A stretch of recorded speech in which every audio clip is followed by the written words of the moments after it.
কসবায় DI office অভিযান করেছিলেন চাকরিহারা শিক্ষকদের একাংশ। সেখানে গিয়ে পুলিশের লাঠি খেতে হলো তাদের।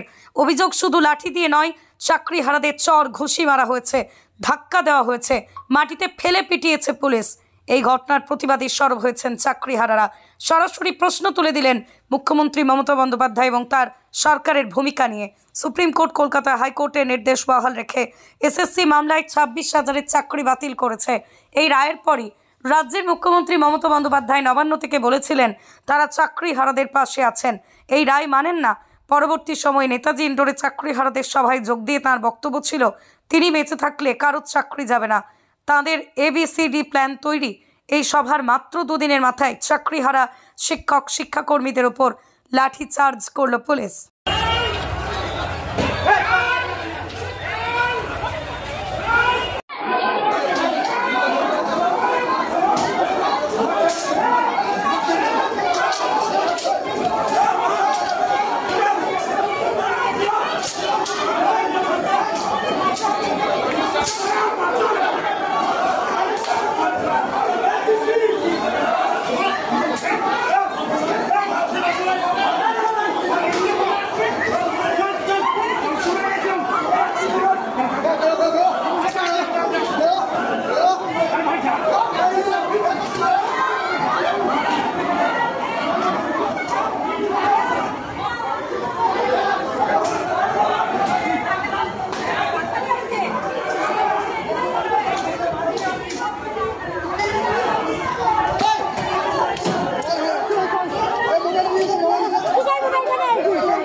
জীবন থাকতে ছেড়ে দেবো, আর কত মারবে।